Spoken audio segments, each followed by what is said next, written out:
Hello, welcome to Foundations of Disability Awareness. My name is Andrea Stack, and I'm the Camp Community and Education Senior Manager at the National Ability Center. So today, the focus of this presentation will include a review of attitudes, language, and helpful tips to support you in creating a welcoming and inclusive environment for people with disabilities at the National Ability Center. So to start, we like to ask with this question: what does disability mean to you? And the reason we ask this question is because it's very personal and can be very different depending on who you are and your own personal experience with disability. If you have a disability yourself, or if you have a friend or family member with a disability, or if you've only seen it in the media, chances are you'll have a different idea of what disability is and how it might impact someone. So what is disability? Disability is very many things. 1 in 4 people, adults in the US, has a disability. They're both visible and invisible, and it's a demographic that anyone can join at any time in their life. And so disability includes things like sensory disabilities. So that includes folks that are deaf, hard of hearing, or have low vision or visual impairments. We also have emotional and psychiatric disabilities. Those can include disabilities like anxiety, depression, OCD, or other mental health conditions. We also have non-visible and undiagnosed disabilities. So those could be invisible disabilities such as chronic pain and fatigue, long COVID, things of that nature, including many disabilities that don't yet have a clear diagnosis. We also have neurodiversity. This includes things like learning differences and disabilities, ADHD, autism, intellectual disabilities, and things of that nature. And then lastly, we have physical disabilities. Those would be changes to someone's or differences in someone's body and how it works. So that's a good idea or gives you a good overview of what disability is. And I think when we really think about it, we can see how disability does impact each of us, whether you have a disability or not. So we see disability as a natural part of the human experience. However, the attitudes and beliefs around disability have changed over time. So here we have 2 models around disability, though there are many. We have the medical model and the social model. So to understand how these may work together and how they are different, the medical model really is looking at the disability as a problem or something that may need to be fixed or changed or addressed. And then the social model is really looking at our systems, our attitudes, and our beliefs to see what changes we can make within our environment to support someone in having more independence. So to think about how these could work together, let's think about someone maybe with epilepsy. So let's say epilepsy is something that they're born with. They perhaps utilize the medical model by taking medications that maybe support their seizures and the frequency of their seizures. And maybe that does support their quality of life. And then on the other side, there are things that we can do within our environment to support someone with epilepsy. So maybe that's having less visual stimulation or flashing lights in certain places. Maybe it's doing a good job of managing temperature and temperature regulation support by offering indoor spaces and breaks. And so those are all different things that we can do to support someone with epilepsy. At the National Ability Center, we primarily use the social model of disability. So we're really looking at how we can adapt how we teach something, adapting our equipment, or adapting the structure of things so that we can support someone in experiencing what they want to experience and supporting in their goals. But we're really looking at the strengths that they bring and adapting to them instead of expecting them to adapt to us. And then we have language. The reason we ask you what words and images come to mind when you think of the word disability is because language is a powerful tool to shape our beliefs and our attitudes. And we want to make sure that you know what language we can use to help people feel welcomed and included. And so there's two main types of language around disability that are common. So the first one is person first language. In this type of language, we're really focusing on the person first. So you literally say the person first and then the disability. So the examples that we have on the slide here include Johnny has autism, I have a disability, or people with disabilities. And so we are including the disability, but we're really focusing on the person. And the power in that is that by focusing on the person first, we're really focused on their individuality and their personality and the many parts of what makes up who they are versus just a focus on their disability. And then we have identity first language. Identity first language is almost the opposite of person first language. So in this type of language, people really see their disability as an important part of their identity and who they are, and so they may list it first. Or instead of saying I have, they may say I am. So examples of this would be the deaf community. The deaf community has been using identity first language for quite some time. Instead of saying I have deafness, they say I am deaf or I am hard of hearing. And part of this is seeing disability again as a natural part of the human experience. And the deaf culture has their own culture, their own language, and their own sense of community. And so they use identity first language. We're also seeing this more in the autism community, where you may hear people say, I am an amputee. And so it's really a personal choice what people choose to do and what language they identify with.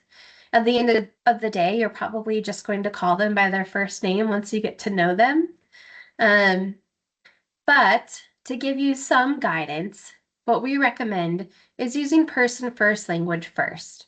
We feel like this empowers people to see them as the individual that they are. However, we will honor any type of language someone prefers because at the end of the day, what we want to do is make sure we're a place where everyone feels like they belong.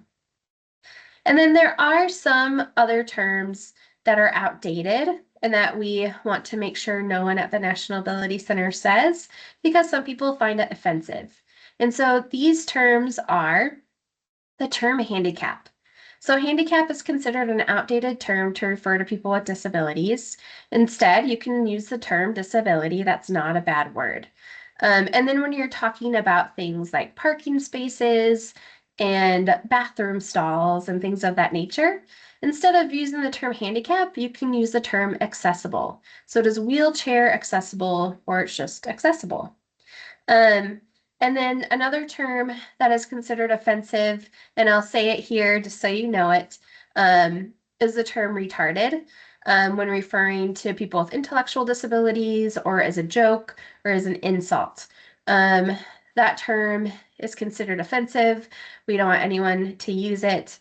And so please honor that to support the people that we have at the National Ability Center. And then an additional term just for you to have an awareness of is the term of ableism. So ableism is the intentional or unintentional discrimination against people with disabilities. Ableism can show up in our attitudes and beliefs in terms of expectations for people with disabilities. It can turn up in our environment when we're not prepared or not expecting to support people with disabilities. And it can show up in our systems when maybe people with disabilities weren't included in the conversation from the beginning to set things up for them to be included. And the truth is, we live in a world that is not designed for people with disabilities in mind first. And so there are a lot of ableist things around us, and it's important for us to be aware of that. And when we see something that could be improved or to be more inclusive, that we say something and we do something about it. And language is one of the ways that we can include or have a more inclusive world and combat these ideas of ableism. Additionally, it's not uncommon for people to make mistakes or say the wrong thing by accident, right? We all do that. If you say the wrong thing or unintentionally offend someone, just apologize, find out the language that they prefer, and use that and move on. I think that's the best that we can do. And honestly, it's likely to happen. No one's perfect and we all make mistakes. Okay, next we're moving into some helpful tips to support you in interacting with people with disabilities. So this first one is to speak directly to someone. So if you're talking to the person with a disability or the participant, making sure that they're always included directly in that conversation and talking directly to them. We never want to talk about someone when they're in the room with us. We're going to talk directly to them. And you can include a caregiver or other people that are with them as well, but make sure you're talking to them first. This next one is to greet people, whether they have a limb difference, or maybe they're evading your eye contact because they're uncomfortable with that, or anything like that. Just make sure that you take the time to greet them, however you'd like to do that, whether that's a handshake or a high five, but giving them the time to show that you see them. And then this last one is to listen attentively. Please don't pretend to understand someone if you don't understand what they're saying. Be patient, let them finish their sentences, and if needed, you can clarify what you think they're saying by changing it to a yes/no question. But finding a way to give everyone a voice. All of these tips here are really just seeing a person as a person and making sure that they feel that with you and that they feel included and seen. These next tips are related to this idea of presuming competence. So, unfortunately, sometimes people with disabilities are underestimated and they're not given the challenges and opportunities that they deserve. And so, at the National Ability Center, we really want to embrace this idea of presuming competence. What this means is that we treat people their age. So, if someone has an intellectual disability, and maybe they have interest in things that maybe a younger person might have interest in, we're still going to talk to them the age that they are and treat them the age that they are and give them the opportunities that their peers may have. Um, in terms of what folks can accomplish and setting expectations, we're going to presume that people are capable of doing hard and difficult things. However, we're also going to adapt as they need, based on their skill set and strengths and interests to support them in accomplishing their goals. And then another great way to presume competence is to ask before helping. So a way you can do this is offer help, as we all need help sometimes. It's okay to do that. And when you do that, wait for that offer of help to be accepted and then find out how someone would like to receive your help. For example, if someone were to transfer or needed to transfer out of their sit ski into a wheelchair, and you saw this happening out on our ski mountain, then you may offer support. And maybe all they need you to do is to bring their wheelchair closer so that they can transfer into it. But maybe that's all they need you to do and they don't need additional support. Or maybe they would need help with that transfer. It's totally independent and people will tell you exactly what they need, but please let them lead the way. And then next, we want to respect assistive devices and animals. So whether it's someone's iPad for communication, a wheelchair or a prosthetic, or a service dog, all of those things are there to support someone with their independence and are very important for them to do so. And so treating those things with respect, and making sure if you ever have to move a wheelchair or if you see a service dog that you're interested in petting, that you ask the owner first or make sure that they guide that conversation and where they want those things to go, and how they want them to be handled. And then this last question is only ask what you need to know. At the National Ability Center, especially as an instructor, we may need to ask additional questions to support someone and set them up for success. That is so important. But what we want you to think about is the types of questions that you're asking them. if you're asking specific questions related to how they acquired their disability, that could be potentially a very personal question that they may not want to answer. Or maybe they do want to answer. But the point is we want them to lead the way. And so alternatives to only asking what you need to know. If you want to get to know someone, you could say, hey, I'm curious, what's your story? And they can share what they're comfortable sharing with you. Or you could say, I'd like to ask some questions about your disability. Is that okay? And those things can develop with time as you build a relationship with the person. And then we've talked about a lot of different things. At the end of the day, we all want to be treated with dignity and respect. So if that's one thing that you remember, if we're just doing our best and we have the best of intentions, we're going to be okay. And then we all know the golden rule, treating people how you want to be treated. But we challenge you to try this idea of the platinum rule. And this is treating others how they want to be treated. So sometimes maybe someone wants a lot of support and a lot of encouragement and might need guidance, and they really benefit from that. Where others maybe like a really difficult challenge, they don't want any support, they want to figure it out on their own, and they just want you there when they're ready to ask for help. Whatever it is and whatever the person needs, it's our job to figure out what that is for them and to support them and let them guide the way. And then, of course, we always want to lead with compassion versus pity. Pity, when we feel bad for someone and their experience, often that's very disempowering, and it lowers our expectations about what they can achieve.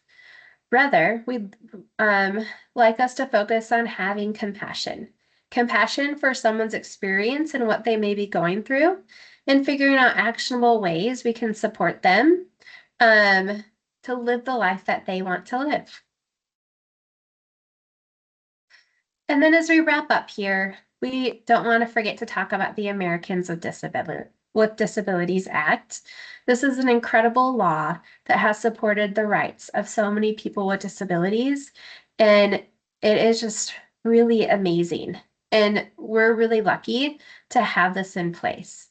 However, just because something is ADA compliant does not mean that it's easy to use for someone with a disability or that it's smooth to use. So what we encourage all of our team members to do at the National Ability Center is to think about the perspective and the user experience for someone with a disability and with varying disabilities to find out how we can be the most inclusive place for people of all abilities. So next steps. What we want you to do is know that this is just the beginning. This is a very brief overview of some basic information to hopefully help you feel successful and ready to support people of all abilities at the National Ability Center. However, if you are an instructor, you may be asked to also review additional information and take a quiz after this video. And then we also encourage you to continue to find content and information from people with disabilities to learn more about their perspective and what they need and how we can best support them. We appreciate you so very much. We welcome you to the team. Thank you for listening, and please, if you ever have any questions or ideas, please share them.